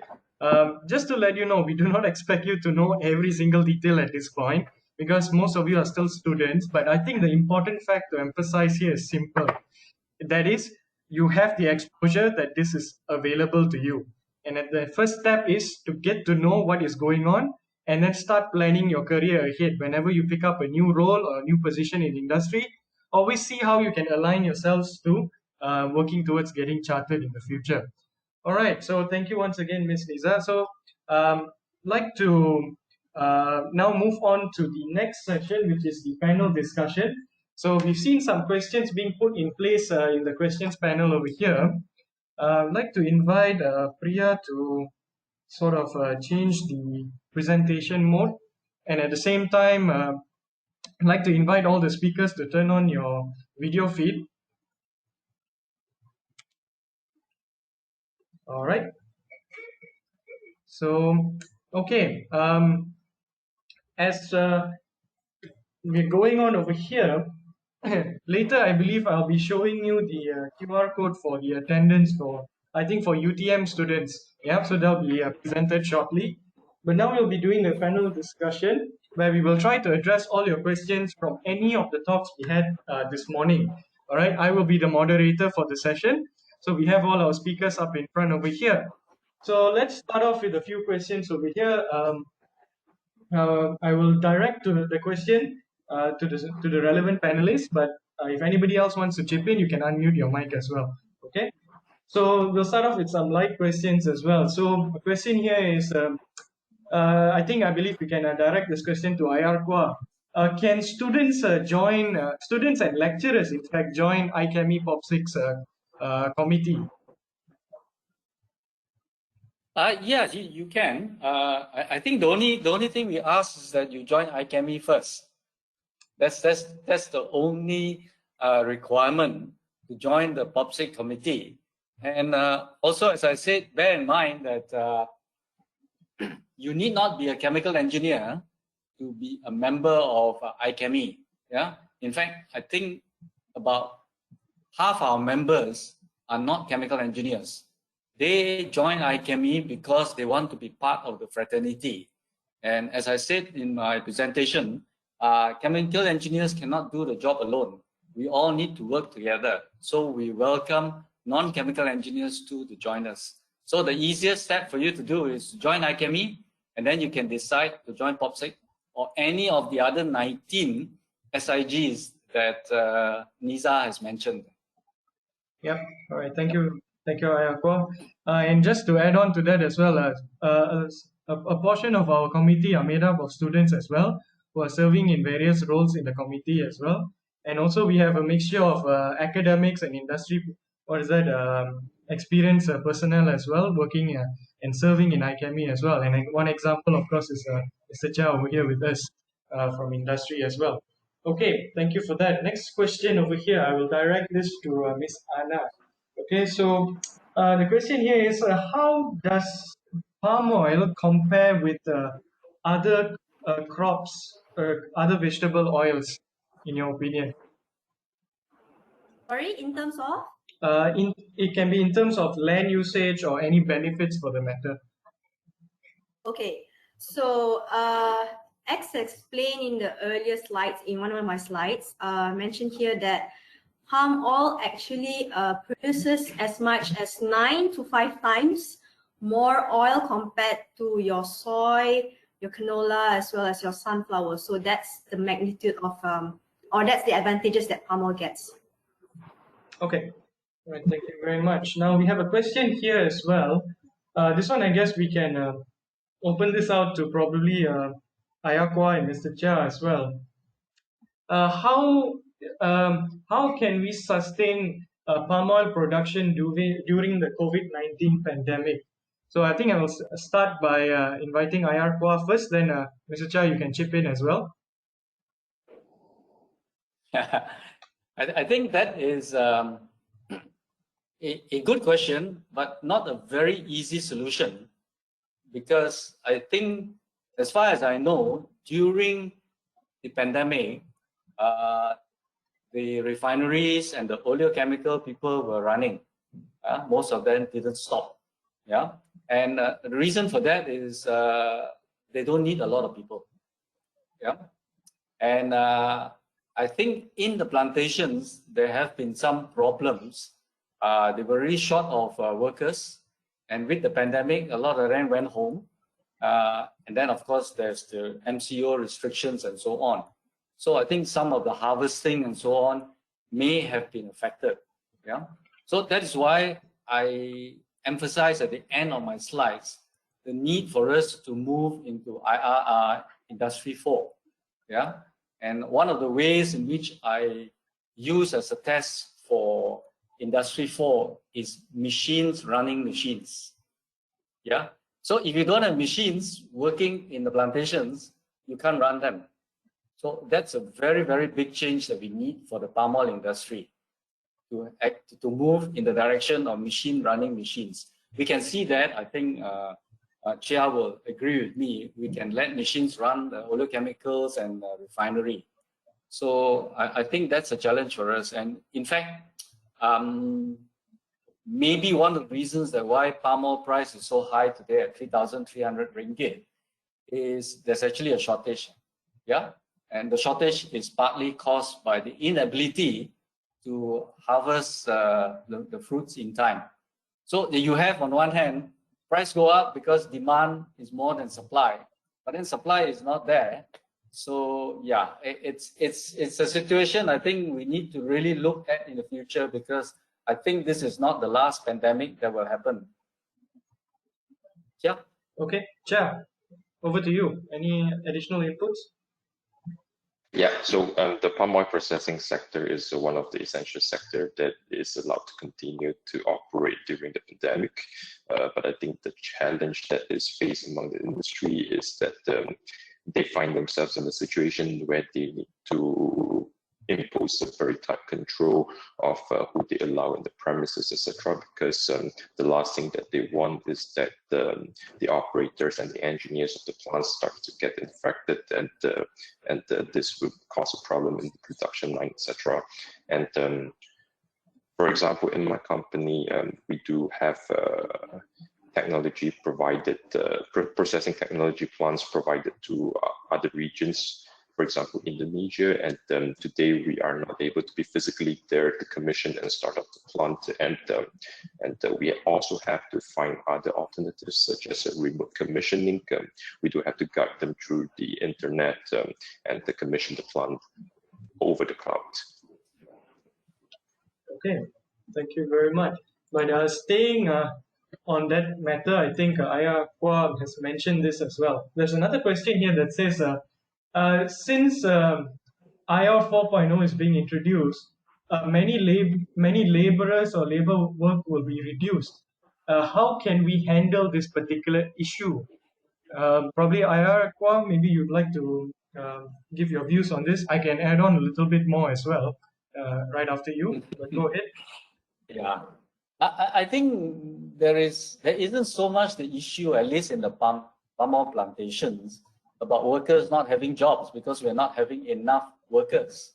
Yeah, I think the other part that will benefit quite a lot of people is the fact that the jobs will become less difficult and less manual and dangerous and dirty as well. Yeah, and I think that will be the benefit then. And of course, one of the things that the workers will need to do is to upskill. And I think the upskilling is not going to be as difficult as many people will think about Industry 4, because everybody, yeah, even oldies, seniors, and so on, are able to use the smartphone. Yeah. Now, I think one of the prerequisites is if you can use a smartphone, and that's being used a lot in the plantation now to manage the plantation. Yeah. Which area to go to harvest, which area to go to put the pesticides and the nutrients and so on, is something that's already being used. So I think that will not be an issue in a palm plantation site. Yeah, and I think on the downstream processing of refinery and oleochemicals, it will also not be an issue, because I think then the skills of the people at that time, given that they will have a bit more time, is to actually do data analysis and making use of that data to keep improving the plants and ensure consistency of the product, and also to ensure safety in the plant as well. So it actually will be a big boon. Obviously, in some areas, other people may have a problem with jobs and so on. But I think if you know the human tenacity, they will find something to do. Things that we never even thought about. Just look at the COVID-19 pandemic now, what people are actually doing keep themselves with some money coming. Yeah. Okay. Yeah, I agree as well, and I think I can probably give a different, slightly different angle from this. The question was asked about labor work being reduced, but the thing is, especially in the palm oil industry right now in the pandemic, there's already a shortage of labor workers. And in fact, a lot of the labor workers, we rely on is foreign labor workers. And now because we can't bring in foreign labor workers, we already have a huge shortage. And based on current studies, is expected to increase as well, the number. So this is a good time where IR 4.0 and automation and everything like that can come in at the right time. With all the simple or in fact efficient automations, we can reduce the dependency on this kind of foreign labor workers, especially during times of, I wouldn't say time of pandemic alone, but any form of disaster per se. So any disasters that we will experience, I believe the pandemic has taught us some big lesson that resilience is an important factor when we are doing our business from here on out. So that's my view on that. All right, thank you for answering that. Just to a note to Miss Niza, we have a student here that says, yes, I'm very interested to join ICAMI. So yes, so if students, you guys are interested to join and you want to find out more, you can get in touch with any of us. In fact, of course, Miss Niza was there. You can get in touch with her. But of course, you can drop us an email as well. You can even get in touch with ICAMI POPSIC, and we can always direct you to the relevant people in the ICAMI Malaysia membership group as well. No issues on that. All right. So another question here will be related to, I guess this would probably be open to all the panelists. So I'll go one by one. So it says, the question here is asking, what makes you interested to join the palm oil industry? So I'm guessing in your capacity, okay? Because a lot of you are from different parts of the palm oil industry, different parts of the value chain. So maybe we'll start with Mr. Chia, because you're the chemical engineer. So maybe you can speak first, and then we'll bring on the rest as well. And of course, we can add on from there as well. So Mr. Chia, over to you. Right. So I think to answer this from a student's point of view, so I think the trend that we are all seeing, especially when we are doing this university roadshow throughout the year, is that we still find a lot of students very much interested in the oil and gas sector. Okay, and I think it's very much understandable because energy is also a world problem. But like energy, food is also a world problem.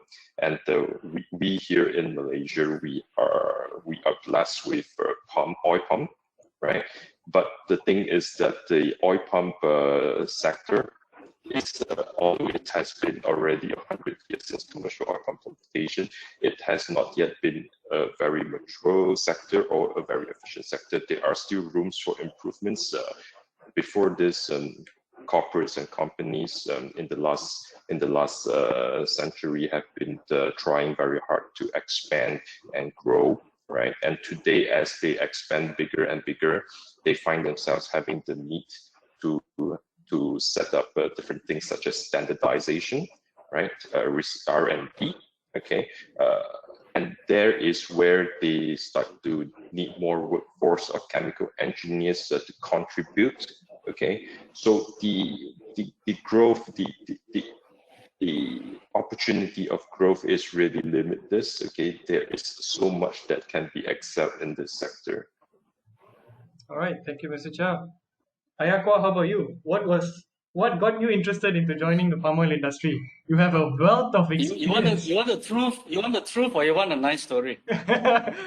Whichever you think is beneficial to the students. I believe the truth will be beneficial. The truth will be beneficial, but maybe it don't sound so nice. So I think I'm actually the second generation in the palm oil industry because my father worked for Harrison's and Crossfield.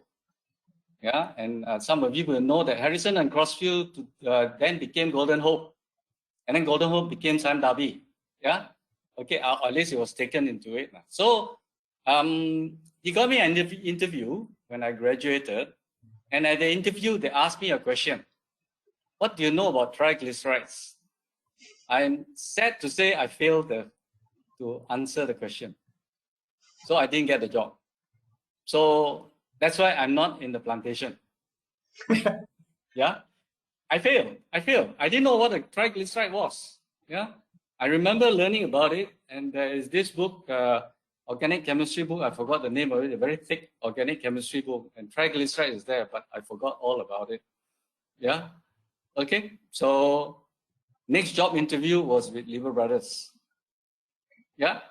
And I say, okay, you're okay to be a trainee. I went in. Well, you know, in Unilever, there are several sections. Yeah.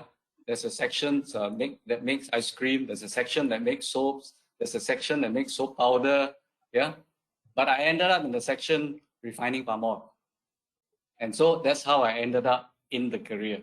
So nothing so glamorous about it. But all I want to tell the students is that I think when you go into a field, any field, if you have sufficient interest in it and you are inquisitive and curious enough, you can make the very best of it. Yeah. And so I think sometimes there isn't that much of a worry or choice that, oh, you're going the wrong career and so on. If you get a decent salary, that's fine. But if you can work your way up to the top, I think that's the most important thing. Yeah, and how you work your way out of that. Because bear in mind, once you get up the career ladder, things are quite different, or they start to look the same as though you're in any other industry. Yeah. So that's why I think the presentation that Nisa was doing is very important. Is that the whole idea of getting chartered is to prepare you to be in top management.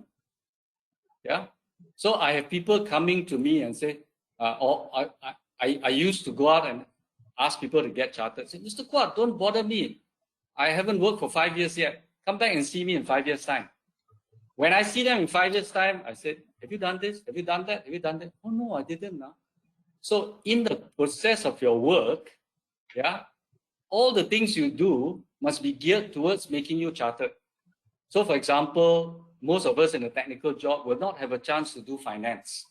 But if you look at the Get Chartered one, there's a part there that says you must look at commercial issues. Yeah. So what is very important is you can go to your boss and say, can I be an accountant for a few months? No, not that. In doing your projects, and most of you are already doing in a final project, do the commercial assessment of the project. The boss asks you, can you make this plan work? Can you design this? Fine. You give it to him, but don't just give him that. Give him that plus the financial analysis, plus the safety analysis as well. And then he says, oi, this guy is good, man. Let's promote him. So that's the whole idea of why it is important to start becoming a chartered engineer from the first day you work. Don't wait until 5 years and then look back, I didn't do this, I didn't do that. And so the reason why the person who is chartered gets more money is not because he got chartered, but because he worked his way to being chartered, he got promoted on the way. And by the time he got chartered, actually he might say, yeah, should I get chartered or not? You say, I might as well. Then he applies to be chartered. So that's my story to the students. So don't worry which place you work in. I think you shouldn't be choosy when you're starting work. Maybe some work you really don't like, but I think the chances of that is quite small. Yeah. So I hope this piece of advice will help those of you about to graduate. And obviously you want to see those high salaries that Nisa put up in the chart. Yeah, that's a survey. We didn't cook up the figures. Yeah, thanks. All right, thanks, Ayakwa. How about you, Miss Anna? What is your Okay. view on what made you interested to join the palm oil industry? So actually, my story is a little bit unconventional, I would say. I actually started off as a wildlife ecologist before I actually joined the palm oil industry. So actually so I actually did my master's something on population biology of dolphins actually. So I came from a very totally different field. So it was actually a very steep learning curve for me when I first joined the palm oil industry. But I was hoping that maybe at that time when they hired me, that I hope that I could make a difference. Maybe when they actually came to take me in, they thought that maybe I could make a difference in terms of scientific communication skills, the way those kind of soft skills that you learn when you actually do your postgraduate degree. So yeah, here I am. So it's something a little bit unconventional, I would say. Right. Thank you very much. Okay, so I'd just like to remind the attendees that you are still welcome to add in questions. Not an issue. We will go through the questions during the panel discussion here as well. Okay, so moving on to from that question, we'll go on to another question over here. It says here, since the Western countries have been creating stigma about the oil palm plantation, such as forced labor, deforestation, etc., does POPSIC play an important role in curbing this problem or trying to break the stigma? So I think we'll hand over to Ayakwa and then I can step in as well. Chia, you're more than welcome to join in as well. All right, so Ayakwa, you can start first, then I can come in as well. Yeah, I think this is not an easy issue to broach, and I think one of the things I would mark as a success for POPSIC is the very fact that we have POPSIC, yeah, within an international organization like ICAMI. I think that is very, very important. And the fact that we have celebrated 5 years means that we are slowly gaining acceptance. And one of the things we do is, of course, to, take our time and slowly try and put forward what is actually the truth about palm oil. Yeah, and I think one of our biggest achievements, I would think, is that last year, ICAMI was able to take the immediate past president of ICAMI, Mr. Ken Rivers, the CEO of ICAMI, John Pritchard, and the regional director of ICAMI, Tom White, to the Sime Darby plantation in Carey Island. Yeah, and for the first time in their life, they were able to see how a plantation works. Yeah, and I think it was fantastic because I have a picture of John Pritchard holding one of the barn owls in his hand. Yeah, and I think that is very, very good publicity because the barn owl says, yeah, we're using that to take care of the cobras and the rats so that we don't use any pesticides. So I think the journey is going to be a very long one. And that's the reason why I think we also have today this, what you call it, this roadshow. Because I won't say that, so I don't know how to put it rightly. Our enemy is not only the people outside Malaysia, but also people in Malaysia. Yeah, because many people in Malaysia we talk to, yeah, also says palm oil is no good. Yeah, unfortunately, the Western press is stronger than our local press. So I think it's something that we need to tell people slowly and do that. And that's the reason why we are holding this roadshow. We are hoping that you, as undergraduates, can see for yourself what is the truth, yeah, and go out to the world better informed. And also at the same time, I think you need to be better informed about the health issues because you are going to start a family, yeah, and you're not going to be earning, at least in the beginning, a lot of money. And it doesn't mean spending a lot of money on very expensive oils is good for a family. Palm oil is the cheapest and reasonably healthy for you to spend on your family. Yeah. So I think one of the things that POPSIC is doing is actually even to open the eyes of our own Malaysians. So it's something that we are also asking you to do. And that's why Anna is asking you to become an ambassador, palm oil ambassador as well. So there are things we are doing and it's going to take time. It's going to be slow. We are against a world that is geopolitical. Yeah. It's in a way not different from what is happening out there with, Trump and China. Yeah. And our situation is not too different from that in many ways as well. Yeah. So that's what we are doing. And it's a long journey. And we hope that the undergraduates, when you start working, and if you are in the palm oil industry, or even if you are not, to start joining us and help Malaysia on this, I think, unending journey to tell the world that palm oil is not so bad.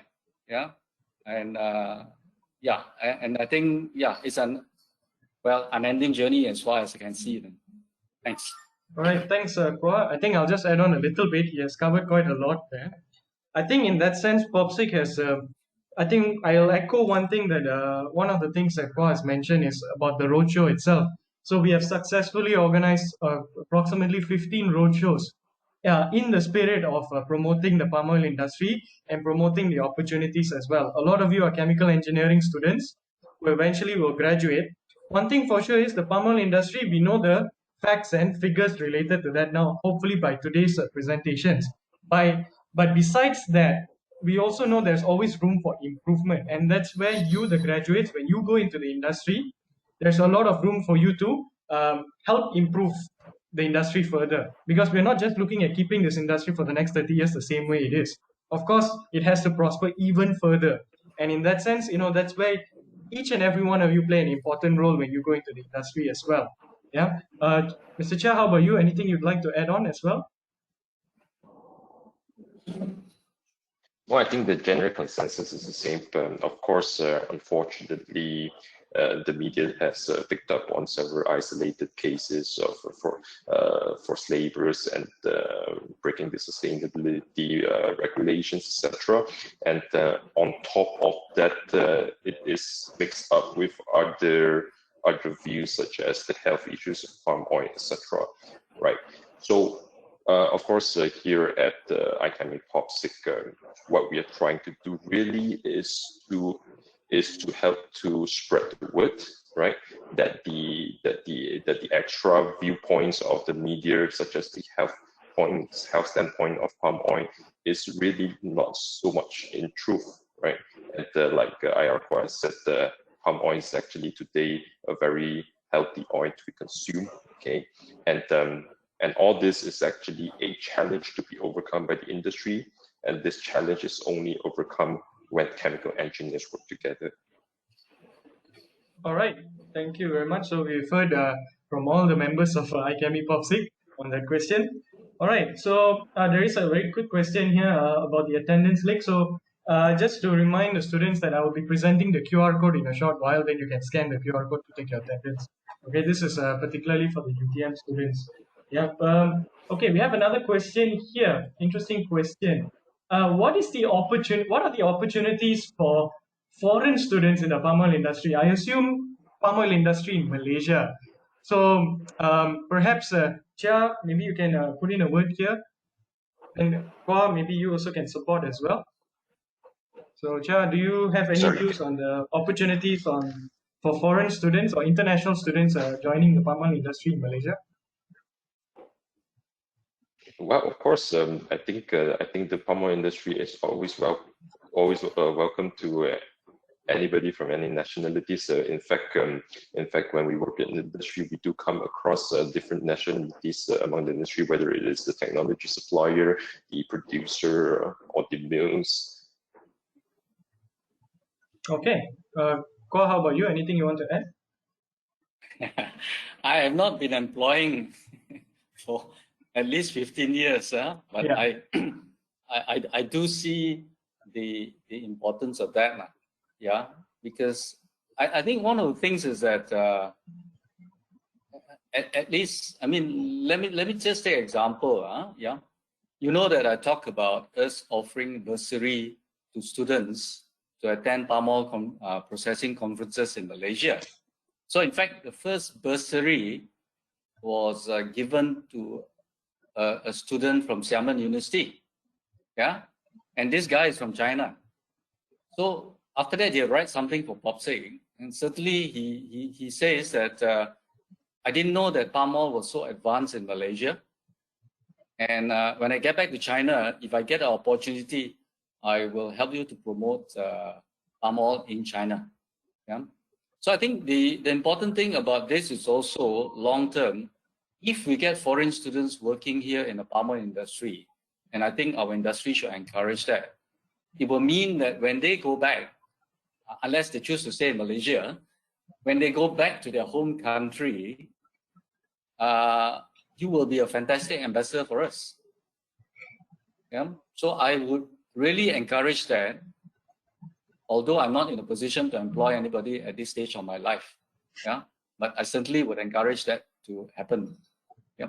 And bear in mind, I think the important thing is we are looking for your skills to be able to help the industry more than what country you are from. Okay, and we have one final question here. We have one final question here, which I will direct to Ms. Anna. Which country imports the most palm oil from Malaysia? Okay, so major importers, like last year, we have India as the major importer. But right now, our major importers are China, India, as well as the European Union, the whole of EU 27. Okay, all right. So with that, I think based on the time that we have here, I think we're out of time. So I'd like to take the opportunity to thank all the panelists and the speakers today as well for presenting and also answering the questions. Before we go, I think I would like to display the QR code for the students to take their attendance. So I think that is also extremely important for them as well. So just give me a moment to share my screen over here.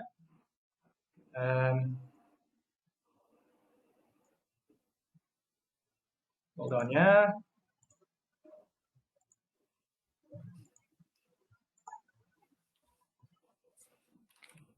Okay, so all right, so for the students from UTM, you can scan this QR code for your attendance. So I will give you about a minute.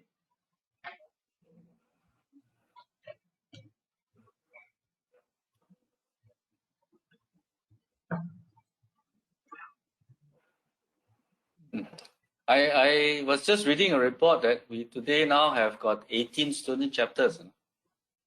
Wow. Which is, I think, quite a good increase. We had, I think, 15 at the beginning of our roadshow. Now we have 18. Don't know. I hope we can get all the 24. Yes. The 24 universities in Malaysia. I hope we can get all of them. Yeah. We try our best, for. Sorry. We will try our best to get a 24 to the chapter. It's 18 now, is it, Nisa? Yes, 18. Now we have 18. Yeah. Okay. Okay, so I'm gonna bring this down. Going to also just give me a moment to stop sharing. Gonna need to show one more slide over here.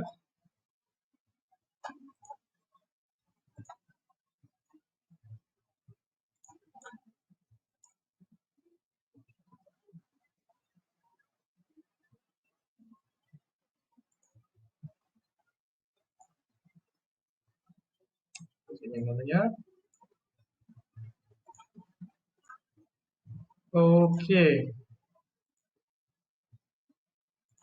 All right. So with that, I believe we can conclude today's session. So I'd like to thank all the university students and lecturers for making this event a successful one, especially those from UPM, UTM, as well as SEGi University. Thank you very much for all your support, and then hope we get your support in the coming years as well. And of course, we have many other activities we can always organize. If you have any activities you'd like us to co-organize with you, please feel free to get in touch with ICAMI POPSIC as well. And I also like to take this opportunity to thank our sponsors for the event and also for the entire 2020 Roadshow and 2019 Roadshow as well. Also, particularly to highlight the sponsors, the Malaysian Palm Oil Council, MPOC, as well as the Malaysian Oleochemical Manufacturers Group, MOMG as well. All right, so without any further delay, thank you very much to the students. Hope you have a very good day today. Thank you once again for your time. All right, the recording for this session will be made available at a later time. All right, you'll be sent the link for you to watch the recording of this whole entire event. So if you missed anything, you can always log on to the video once you receive that link in your email. All right, thank you and have a very nice day. On behalf of all the speakers over here, thank you and bye-bye. Bye. Bye.